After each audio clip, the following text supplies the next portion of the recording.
This is a short movie showing Image Pro Premiere version 9.1 and how to set up and use the Learning Classification feature. The Learning Classification feature is used to classify objects, or in this case nuclei, into a set of defined bins or classes. For example, 0, plus 1, plus 2, or plus 3, or in some other type of category such as positive, negative, or anything else that's appropriate for your particular imaging experiment. Learning classification is based upon using multiple parameters to classify objects based on reference objects or a training set of objects. The key to setting up learning classification is to have an image or a set of images which contain representative samples of the various classes. Once the classification is set up and saved, we can use the classification scheme over and over again, whether counting a few images or used in a batch process mode or in a macro. For the purposes of this video, I've already set up a method on how to segment and count my nuclei or objects of interest for this example. To learn more about count and size features, please see the related videos on count and size. Let's get started. I have a number of images. They're actually taken from some larger images. They're the nuclei I would like to classify. So let me select one of those. I've already counted the objects, but the key here is I have the outlines of all my objects, in these cases nuclei, and what I'm going to do is use these to build my learning classification, to build my training set. One important thing here is I'm just building the set. This is not really the full analysis. Normally, in how this is set up and run, and using our new cell analysis app in Image Pro Premiere 9.1, I'll be counting the nuclei located in certain structures. But for the training set, I'm just going to select nuclei that are already represented within these structures, and then we'll apply those settings. So in this case, I have my nuclei already counted. I can always see the data if I want to by pressing the data table. But the key right now is I need to classify them. So let's do that. So now I'm going to go to Learning Classification. The Learning Classification tool is a nicely structured workflow of the steps needed to classify your objects into the different categories. Starting off, we have the train and save. This is where we can load and save settings. Once I have my classification scheme created, I have two other important icons here: load global and set global. What this will allow me to do is, once I've created a classification scheme on one image, I can set it, go to another image, load it, and then refine my classification scheme. So if you don't have all the representative groupings in a particular image, which is common, we can refine and build that classification and then apply it to multiple images. Here I have a reset. In the second grouping, I have my add classes. So this is where I can create my classes and where I'll set my reference objects from for each class. Classification measurements. These measurement parameters are coming from count size. And what's important here is if I don't have there's parameters that I want to use that I haven't set, I can always go back into count size, select types, it will automatically update, and they will show up here. Just from experience, I know that most of my classification is going to be based upon intensity parameters, so I've just selected that subset. Finally, we'll do our classification where we'll calculate the weighting, statistically separating my different objects into different classes of objects, into the different groupings. You'll do an auto weighting. And then finally, once I have that, I can press OK, and that will do the classification. I've also brought up my measurement options because this will be a very nice way of seeing and color coding my nuclei in this case. So let's get started here. I'm going to add a class, and you'll notice it gives a class name, the number of objects, the color, a pointer for selecting my reference objects and building that grouping. I can reset and delete any type of class. So let me give it a name. I'm going to say, for the first class, we'll call it weak. Actually, I should say negative. It'll be outlined in blue. I'm simply going to select my selection tool. At this point, it gives me a prompt for selecting my nuclei. So in this case, I'm going to select one, hold down the Control key, select other negative nuclei. Again, I'm picking them out of these various structures. Press OK.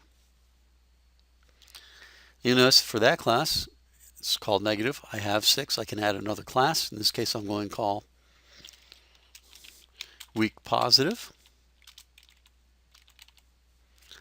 Going back in, selecting. Again, going through the same scheme. Here I'm going to select some nuclei that have that mix of browns and blues. There's a few good ones. Continuing. And then I'm going to create my third class. I'm just going to call these positive. So in this case, I'm training the software. We're creating a training set now and building up this classification scheme. I'm going to go select those. Here I'm going to select my solid ones. Select a couple of those. Yeah, that's good. And you can also see, if you didn't notice it, for any nuclei or any objects I've already selected, it actually puts a little broken outline around, in essence to warn you not to select that object. It's showing you previously selected objects. One of the things that you don't want to do is select an object and then put it into the same class. It will lead to inaccurate results. At this point, I'm going to press OK. Next step, these are my measurement parameters. I'm just going to select them all at this point. I'm going to calculate my classifiers, and now you can see my auto weighting. Based upon the objects that I've selected in this case, and using all these parameters, and it will statistically separate my objects now using all of these parameters based upon this weighting. In this case, mean intensity blue channel is the most important, followed by the region intensity mean is actually using a grayscale interpretation of the image, followed by intensity green. When I'm ready, I can press OK, and that will now classify and it will color code all of my previously found objects. Again, this is just building a training set. I'm selecting my nuclei. I'm going to show filled so you can see how it's color coding them. What's also nice is, because of this, I've classified these now, I can actually, in my measurements table, it's actually updated. I have grouping turned on, grouping by class, and it's now showing each group and how many objects or nuclei are falling to each category. Again, doing the assay for this particular experiment, normally I would have regions of interest around the structures, or I would have used, for example, a cell analysis app to automatically find those and only count within those regions.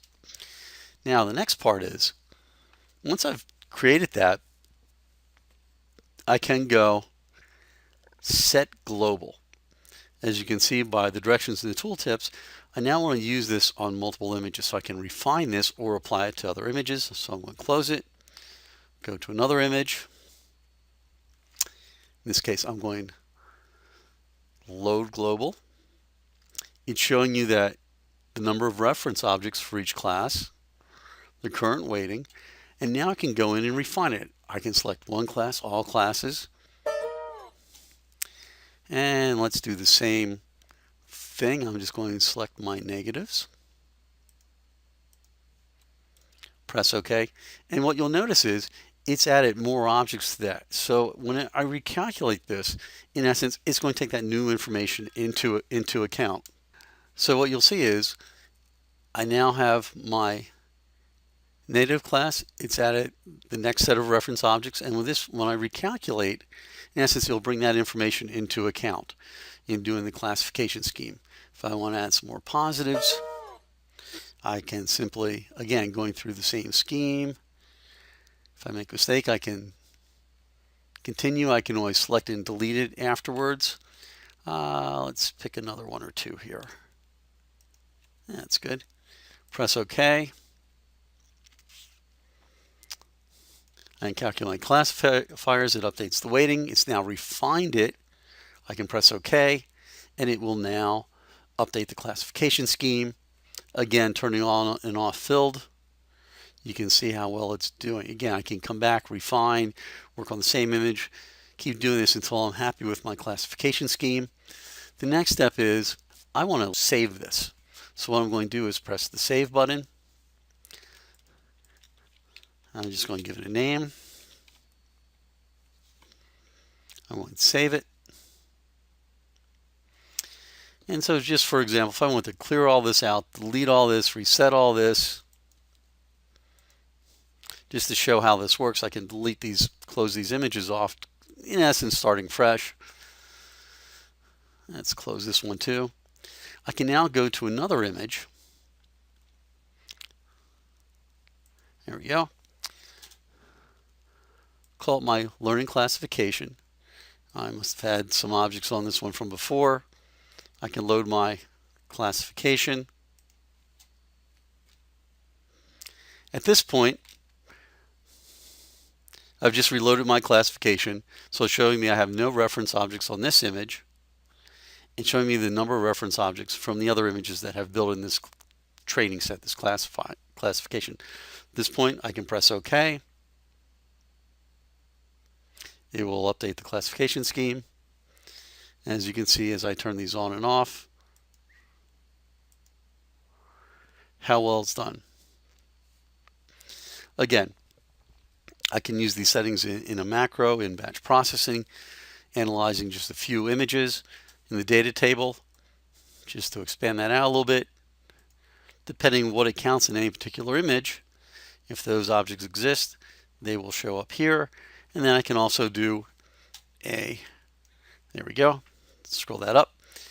I can also do group statistics. For more information, please contact your local dealer or local sales office. Thank you.